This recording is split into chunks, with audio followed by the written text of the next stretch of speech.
Welcome to the channel. My name is Matthias. Today we're going to talk about Captain America issue 350. It's the end of an era. John Walker will cease to be Captain America, and Steve Rogers is going to reclaim the mantle. And oddly enough, the costume that Steve Rogers was using when he wasn't Captain America, he's going to end up giving it to John Walker, and he's going to become U.S. agent, and he's also going to take up his shield. But that's going to be a tale for another day. So let's get into this particular story written by the legendary Mark Gruenwald. We have art by Kieron Dreyer. He does a fantastic job. And we start off with the Red Skull that we already knew that somehow he has come back from the dead and he's inhabiting a Steve Rogers body, a clone body.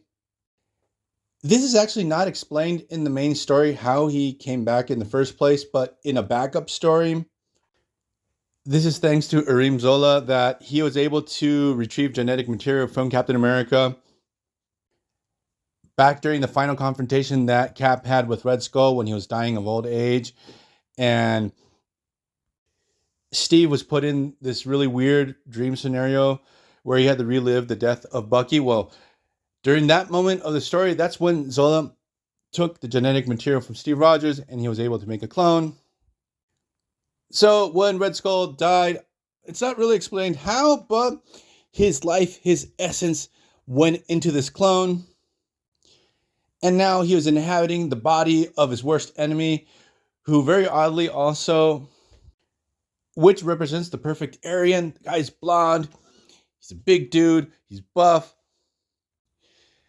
You know, this particular story doesn't dive into it, and it's sort of like a wasted opportunity, but I remember back in Earth X, they do go into the subject over the fact that Captain America, Steve Rogers, really fits the part of being part of the master race. And Red Skull really leans into this, and this really sort of bothers Steve Rogers when he has to deal with this problem.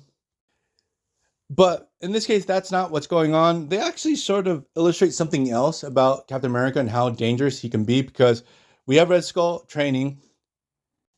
And it seems he's also got the superhero serum in him too. So he's training against a bunch of other Captain Americas. And he starts wrecking them. Red Skull has zero issues on using force while he's training. And it's really interesting because it sort of shows off that Steve Rogers, if he chooses to use lethal force, the guy can just be a beast. So the thing is that ever since the Red Skull has come back from the dead, he's become like this lobbyist and politician, really hell-bent on sowing dissent within the United States and its political system, to the point that later on in the story, we're going to discover that the Red Skull is bankrolling all type of different rebel groups and insurgent groups and stuff like that. And this is just feeding into the chaos.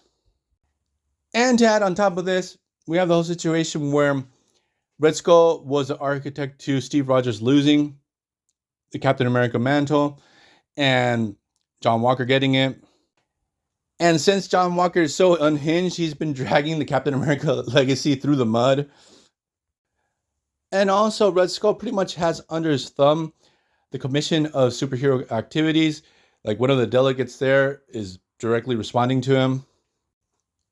So in the previous story where we had Steve Rogers having to deal with Flag Smasher and having to save John Walker because he was just pretty much brutalized by Flag Smasher, we discovered that Mr. Smasher had rebelled against Ultimum because he had discovered that Red Skull was bankrolling them. Again, this idea is really cool because their ideology is completely different to the Red Skulls, but he understood that they added just a lot of chaos into the whole situation. So the thing is, after Cap and Smasher save the day, now Captain America is back in DC. He's trying to investigate the Commission of Superhuman Activities. He has a lead that maybe the Red Skull is sticking his nose, or he doesn't have a nose because he's a skull. He's sticking his face into their business.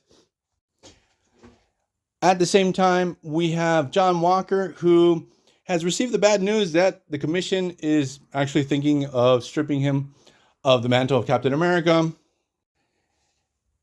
After being defeated by the Flag Smasher, he actually lost the shield too. It's in the possession of Steve Rogers at this time. Oh, and one parenthesis. We actually discover in this issue that Right Wing and Left Wing, who were seemingly killed by John Walker. And when you see what John did to them, they were totally dead. But they actually drop a line here that they survived even though 90% of the bodies were burnt. So I wonder if they ever made a comeback. Now, in the parentheses here, John Walker is able to find the Red Skull's base. He has no idea that he's dealing with the Red Skull. And when he sees the skull for the first time, he sees him with Steve Rogers' face. Obviously, the skull plays into it and tells him, "Hey, John Walker, you stupid shit. I'm Steve Rogers. I've always been here to make your life miserable. And oh, check this out. All those groups that you were dealing with all this time, I've been coordinating. I'm the one behind them." So not only the Red Skull was behind Ultimum this whole time, he was also helping the Resistance and the Scourge of the Underworld and the Watchdogs. And there's these other guys in green suits that I don't remember who they are. So what happens is John Walker starts battling against these guys. He pretty much kills all of them. He's completely unhinged.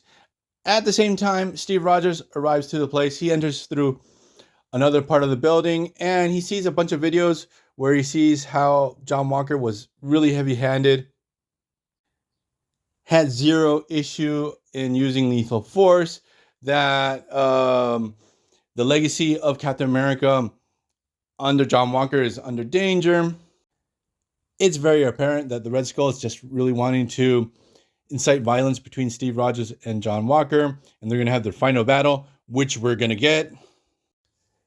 Because when Steve Rogers finally gets to the final room, he sees that John Walker has killed all these guys in combat. They start battling. John Walker obviously thinks that Cap is the Red Skull. So the thing is that you feel that the stakes are very high. John Walker physically is more powerful than Cap, but Cap seems to be like the better fighter, and he ends up besting him. And then the Red Skull pulls off his classic stupid move, but he has to give the villain monologue and gloat to Steve Rogers and John Walker about how he has made their lives miserable. And he tries to blow that Red Skull dust into Captain America's face. Well, sorry, Steve Rogers' face. He's not Captain America yet. But he gets tripped by John Walker and he ends up inhaling the gas himself. And he becomes the Red Skull.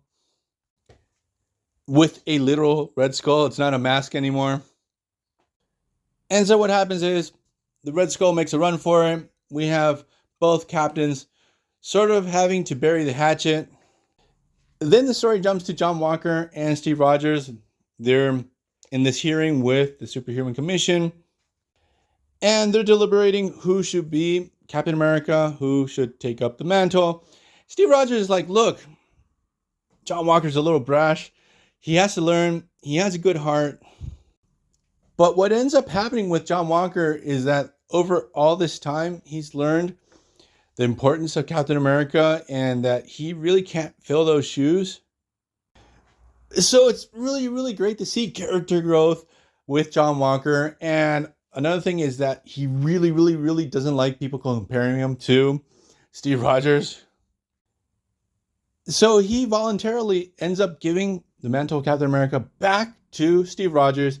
He gets the shield back. So for almost 20 issues, more than a year, finally, Steve Rogers is back to being Captain America. The conclusion to this whole arc is very satisfying.